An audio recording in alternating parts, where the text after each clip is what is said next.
Hola a todos, les hago este video para explicarles algunos conceptos que vimos en la clase presencial 1 y las que tendríamos que ver en la clase presencial que tendríamos el jueves pasado. La primera clase vimos evaluación de riesgo en el ámbito laboral. Una definición de este título es que lo que hace es identifica lo que puede causar lesiones o daños, elimina los peligros que puedan ser suprimidos fácilmente, evalúa los riesgos que no puedan eliminarse inmediatamente y planifica la adopción de medidas correctoras.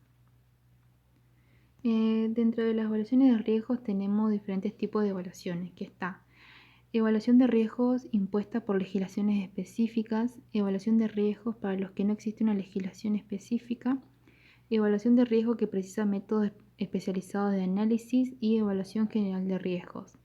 Les voy a definir cada una de estas. La primera es evaluación de riesgos impuesta por legislación específica.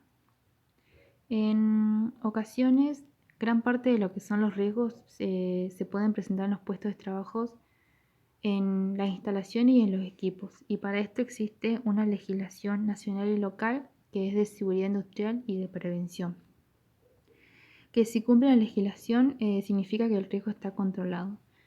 Un ejemplo de este tipo de evaluación es el marcado CE en las máquinas y equipos. Si una máquina tiene este marcado, el fabricante lo que garantiza es que la máquina está libre de peligros. Después vamos con evaluación de riesgos para los que no existe una legislación específica. Hay riesgos en lo que es el mundo laboral para los que no existe una legislación. Sin embargo, lo que existe son normas y guías técnicas que establecen el procedimiento de evaluación y los niveles máximos de exposición que se recomiendan. Por ejemplo, puse el ejemplo de exposición a campos electromagnéticos, que existe una norma que trata de la exposición a los campos electromagnéticos de frecuencia. Lo que esta norma facilita es el procedimiento de medida de campos electromagnéticos, los niveles de exposición recomendados y los métodos de control de la exposición. El tercer tipo de evaluación es evaluación de riesgo que precisa métodos específicos de análisis. Dentro de esta existen legislaciones que están destinadas al control de los riesgos de accidentes graves, que tiene como fin la prevención de estos accidentes que pueden ser incendios, explosiones o emisiones, que algunas de estas esta legislación lo que exige es utilizar métodos específicos de análisis de riesgo que pueden ser cualitativos o cuantitativos. Por ejemplo, les doy lo que figura a la izquierda, que es el árbol de fallos y errores. Después tenemos la cuarta tipo de evaluación, que es evaluación general de riesgos. Cuando se utilizaron las tres evaluaciones anteriores y no se ha completado lo que es la manipulación de riesgos, se utiliza este cuarto, que es evaluación general de riesgos. Que dentro de esta tenemos etapas que son la clasificación de las actividades de trabajo, la identificación de peligros, la severidad de daño, la probabilidad de que ocurra el daño, la valoración de riesgos, la preparación del plan de control de riesgos y por último la revisación del plan. Le voy a definir cada una de ellas. Vamos con la primera, que es clasificación de la actividad de trabajo. El primer paso para lo que es la evaluación de riesgo es preparar como una lista de actividades de trabajo. Podemos clasificar las actividades en lo que es áreas externas a las instalaciones de la empresa, etapas en el proceso de producción o en el suministro de un servicio y trabajos planificados y de mantenimientos. Para cada actividad de trabajo pueden, como una opción, es obtener información de que pueden ser las tareas que se realizan, la duración o la frecuencia, los lugares donde se realiza, quién realiza el trabajo, la formación que han recibido los trabajadores y los equipos utilizados. Después vamos con la identificación de peligros. Para llevar a cabo la identificación de peligro hay que preguntarse 3 cosas. ¿Existe una fuente de peligro? ¿Quién o qué puede ser dañado? ¿Y cómo puede ocurrir el daño? Para lo que es la identificación de peligro es una opción categorizar en distintas formas. Por ejemplo, en temas como en mecánicos, en eléctricos, o en sustancias, o en incendio, etc.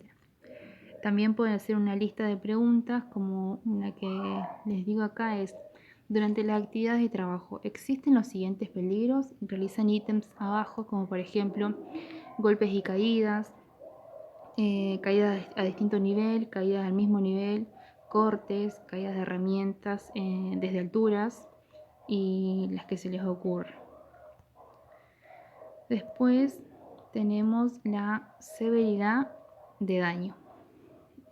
Para determinar lo que es el potencial de la severidad de daño se clasifican en 3. En ligeramente dañino, que puede ser daños superficiales, que son los cortes o la irritación de los ojos por polvo.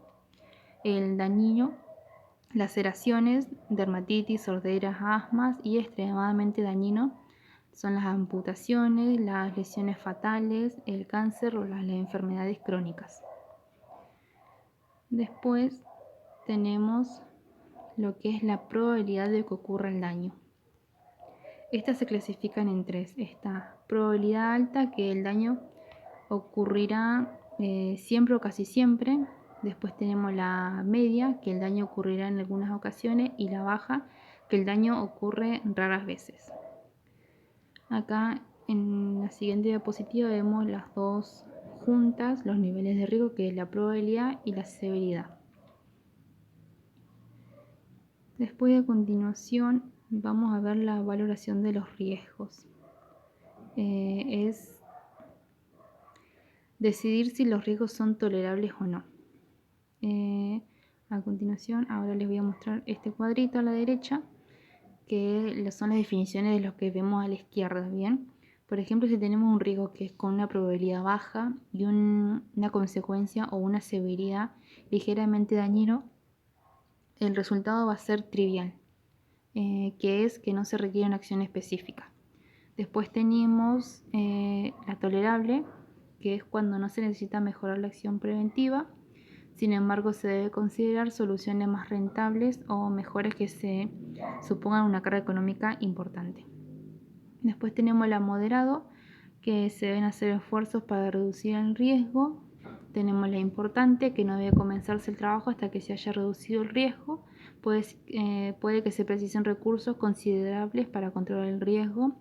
Y la última, que es cuando tenemos una probabilidad alta y una consecuencia alta, es cuando no debe comenzar ni continuar el trabajo hasta que se reduzca el riesgo.